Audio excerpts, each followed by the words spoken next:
Preparing for high stakes conversations. How can we prepare for these conversations?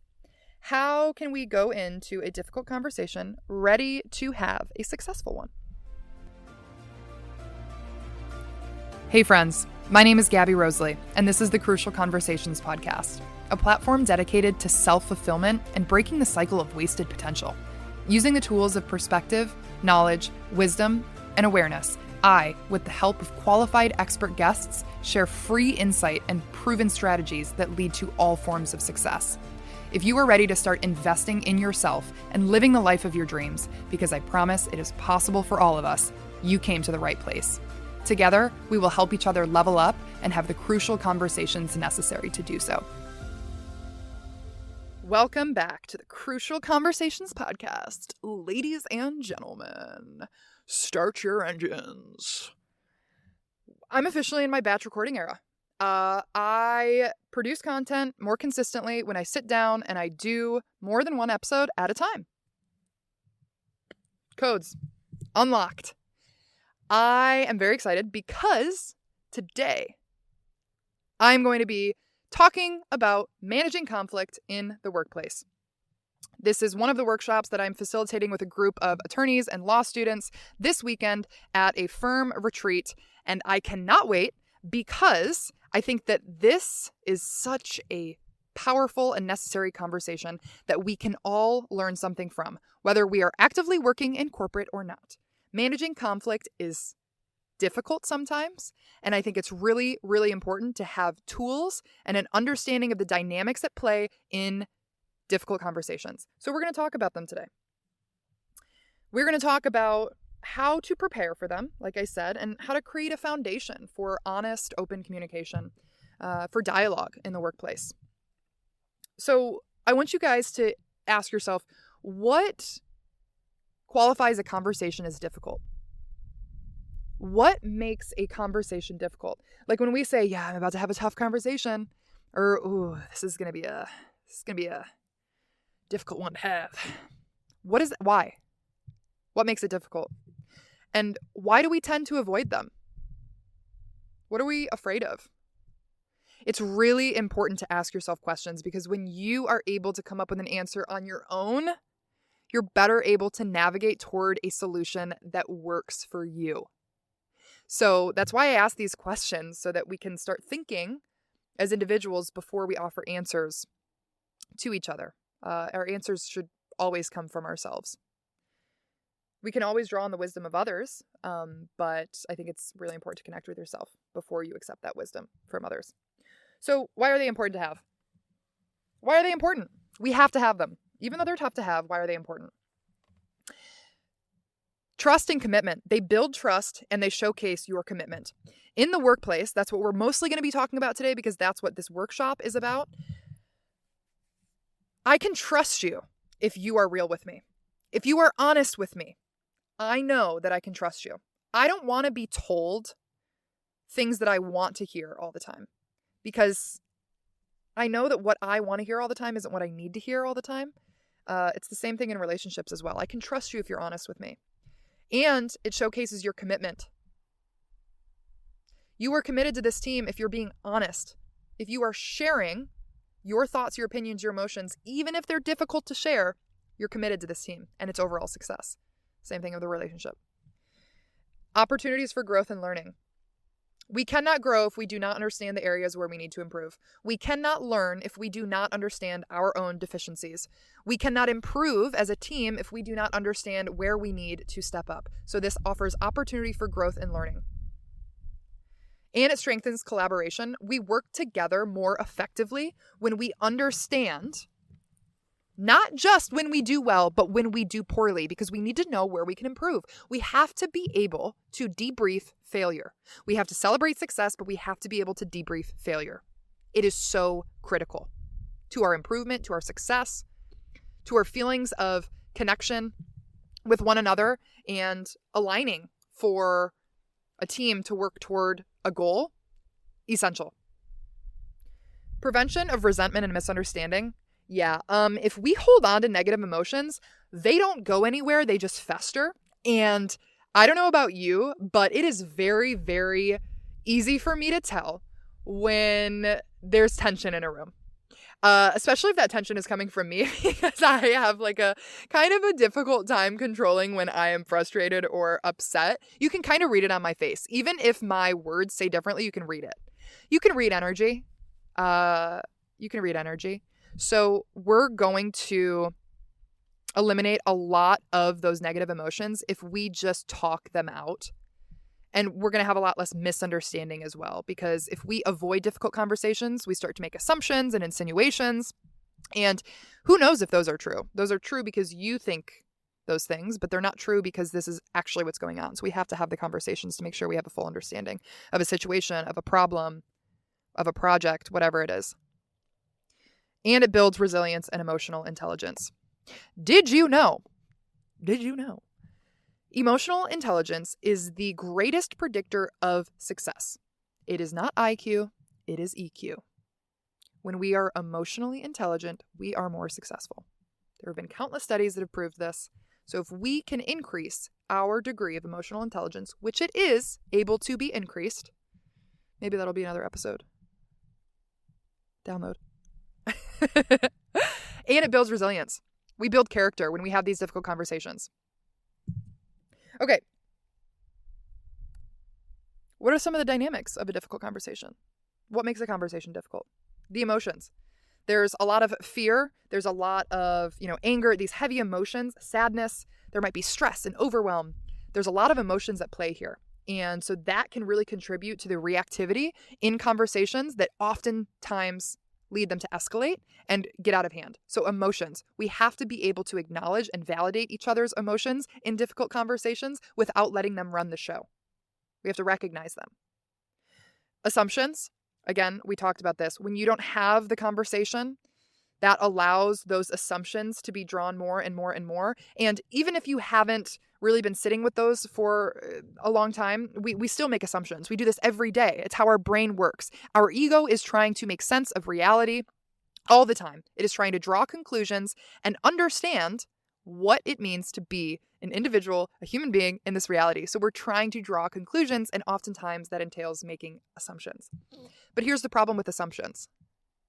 Let's say that I get into a fight with a coworker. They missed a deadline and they didn't show up, and now I've got all the work on my plate. Okay, I'm assuming that they don't care. I'm assuming that they are not engaged, that the work that they're putting forth is piss poor. And now I'm frustrated. I'm making assumptions that they're selfish, that they're lazy. Okay, what if, and I just beg you to ask yourself this question, what if, play devil's advocate for your dark side, for your shadow self for a little bit, and play devil's advocate, but actually you're the angel of the situation. Give the other person the benefit of the doubt. Sometimes, not all the time. What if that person lost a family member? God forbid. I mean, that's an extreme, right? But what if that person lost a family member and they don't feel open enough to share that with me or with somebody else on the team, and that's why they missed the deadline? Okay, don't jump to the worst possible conclusion all the time. Have the conversation. Seek to understand. Power imbalances. Oh my God, I just sounded like such a Midwesterner. Power imbalances. Power imbalances they're a thing. They are a dynamic of difficult conversations. If I have to see my supervisor and have a difficult conversation, I'm a little bit nervy because God forbid there are negative repercussions. I don't want to piss off my boss or my team member. We're equals here. So what if they missed a deadline? We're working together. I'm not their boss. So these power imbalances, they are a factor. We have to recognize them. And the best way to recognize them, bring them out in the open. Hey, I'm really nervous because I feel like if I share this with you, I'm kind of nervous about the stability of my job or my position here. Or, hey, listen, man, I know I'm not your boss, but I got to be honest with you. I'm feeling really frustrated right now about this missed deadline because it's stressing me out. I can't take on any more responsibility, and I'm feeling like I need to rely on you a little bit more. So how can we work this out? Resistance to change and accountability. The unknown is scary for a lot of people, myself included. Recognize that there is fear of the unknown. And so when there is change, when a difficult conversation needs to be had because there's some form of change that's about to be enacted, there's a lot of fear there, a loss of control. That's also scary for people. So make sure that you're acknowledging that fear of change is palpable. Just empathize and take accountability as well. Like, nobody likes a blamer. So take accountability. And in difficult conversations, the more honest you are, the more you take accountability for your actions, your feelings, the more people respect you. Period. So what are some solutions here? Again, we just kind of talked about them. But the big one that I do want to talk about with the emotions, make sure that you're identifying those emotions and that you're allowing time for yourself to regulate them. Those emotions, they're heavy, so don't give them power to drive the car. We still have to tell our emotions where they are going. We can be honest and acknowledge them and bring them out into the open, but we have to be in a position of, hey, I'm noticing I'm getting frustrated right now. I don't want to say something that I don't mean, so I just need to take a second. That's so powerful. We keep ourselves from saying things that we don't mean. We keep ourselves from getting into really sticky situations that our emotions sometimes can drive us to. And then assumptions, actually. So I guess I do have some solutions there that I didn't cover when I initially introduced these things. Assumptions, if you don't know, ask. It's always more beneficial for you and the other person for you to ask questions. The more understanding that we have, the better off we are in all areas. Productively, collaboratively, emotionally, all of the above. And then with power imbalances, join forces. Establish common ground. I just realized I sounded like a Midwesterner again when I said power imbalances. Establish common ground. Use words like we. We're on the same team here. And even if the end result of a difficult conversation separates the two of you or the multitudes of you from being on the same team, it is okay to understand that we are on the same team as human beings, as a human race. It's powerful. And then when you're dealing with resistance to change or accountability, empathize and explain the need for change and involve the other person. If you can allow some degree of control, it will give a lot more power back to that person when they feel like it's being stripped away from them. Okay. Here's some tools for de-escalating conflict, because sometimes things get out of hand and we have to know how to de-escalate. I statements. This is like one of the first things that I feel like we learn in therapy. Use I statements. I feel this way because, instead of saying, you always make me feel this way. No. Don't allow anybody the opportunity to get defensive. I'm feeling unheard right now. I just had, I'm exposing myself and my aunt, but we were living together for a little while in August and September, and we're very strong personalities. I love her to death, and we butt heads a lot. And I think it's because we are such strong personalities, and the way that we communicated often entailed me being too quick to speak. So I was interrupting her. It was frustrating her. I was getting interrupted when I was getting frustrated when she would interrupt me, yada, yada, yada. And I remember we sat down and we had a conversation. It was a difficult conversation, but it was a necessary conversation. And I had said something that it was like, you, where I should have used an I statement. And I think that it is really, really important to use I statements, because you're taking accountability for your emotions. You're not placing the blame or allowing the other person to get defensive. So use I statements.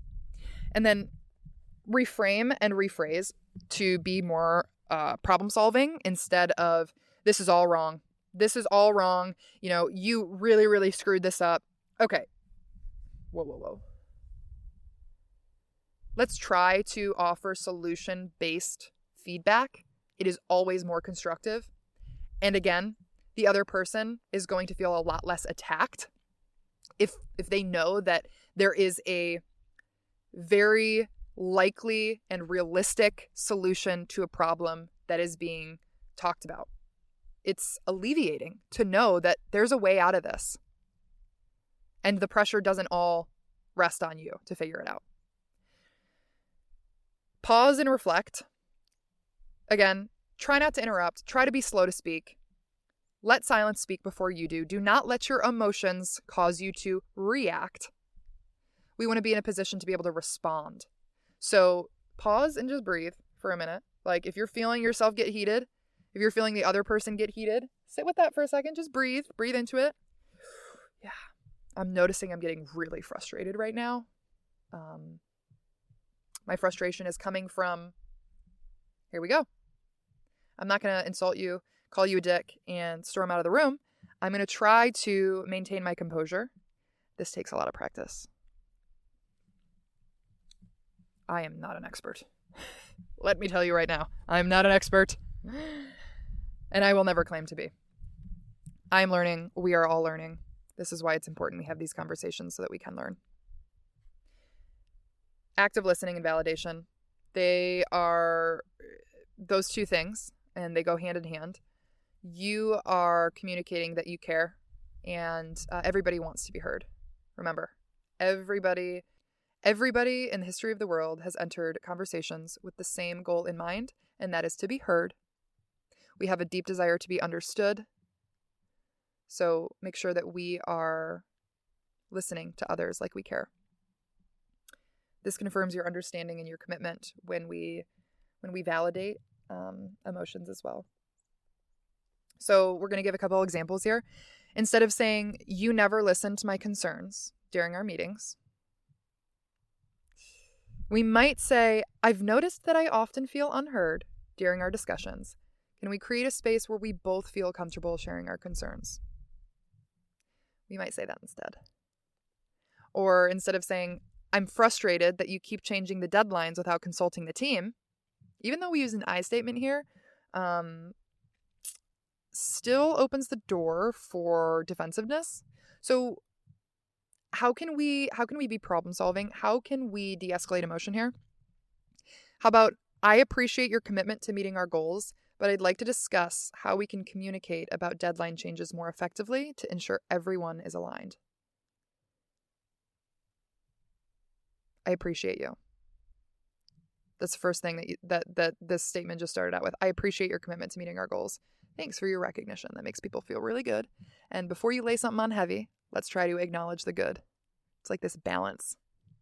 The duality of man. You didn't follow my instructions on this case. Oh my God. I might jump down your throat. How about, "I noticed there were some different approaches taken on this case. Can we discuss what happened and how we can align our strategies moving forward?" That is a lot more proactive. And if you said that to me instead of "you didn't follow instructions on this case," I'd be like, heck yeah, we can work together. Let's do this. Thanks for being a kind human being. What a crazy concept. Preparing for high stakes conversations. How can we prepare for these conversations? How can we go into a difficult conversation ready to have a successful one? Setting intentions. For example, I want to be honest during this conversation. So everything that I say, everything that comes out of my mouth is going to be in direct alignment with how I am really feeling, my ideas, and my actions. I'm going to be totally honest. Setting intentions before a difficult conversation. Defining your desired outcome. Okay, this is so key because it always keeps us on the path toward problem solving. It always keeps us on this path. If we have a desired outcome in mind before we enter a difficult conversation, we know where we're going, and so we can bring ourselves back on track when we get off on a tangent or when we start to attack characters of other people and we get really emotionally reactive. We can bring ourselves back to, here's what we're trying to accomplish. Here's why this difficult conversation needs to be had. And it helps you to prepare for the conversation. When you know what you want to accomplish in the conversation, it helps you to prepare for it. Anticipating possible reactions. Okay, this is a difficult conversation. This is probably going to elicit X, Y, and Z out of the person that I am having this conversation with. Even though your assumptions might not always be right about what might happen, it's always good to think this way so that you can prepare. So, hey, if I bring up this missed deadline, it might allow the other person to feel like I am micromanaging them, to feel like I'm always on their back. Okay, how can I prepare? How can I prepare for this reaction? That might actually help you to structure what you're saying to be more effective and avoid the possibility for reactivity and for things to get too heated. And developing a strategy that's kind of, along the lines of desired outcome. We can develop a strategy when we know where we're going. How do we want to get there? How do we want to go about this conversation? How am I going to introduce this topic? I don't know many of us who go into these difficult conversations thinking like, all right, well, I'm going to wing it. I think it's really important to think about them at least a little bit before we have them. So what are some questions that we can ask ourselves before we enter difficult conversations? What attitude or mindset do I want to bring to this conversation? And how can I stay grounded if emotions rise? Great question. What do I want to bring to this? What do I want to bring into this conversation? What would a positive outcome look like? And how will I measure success in this conversation? What is your desired outcome? How will I know that we had a successful conversation? What reactions might the other person have, and how can I respond calmly and constructively if the conversation becomes tense? What key points do I need to convey to make my message clear and constructive? And what questions, this is big, what questions can I ask to keep the conversation open and encourage collaboration toward a solution? Everybody wants to be of service, of help. When we recognize that another person is helpful, they are more likely to be helpful. So how can we encourage conversation? How can we encourage dialogue and collaboration in these difficult conversations? Now, before we end this episode, I ask that each of you guys makes a commitment moving forward for dealing with difficult conversations. What can you do to be true to yourself and the other people in your life? Have the conversations that may be difficult to have, but are very necessary and important to have. What is a commitment that you can make to improve your ability to communicate in these difficult situations? Thank you guys so much for listening. I love you with my whole heart, and I will see you next time on the Crucial Conversations podcast. If you're feeling called, please leave a review because it helps me so much. Thank you. Love you. Bye.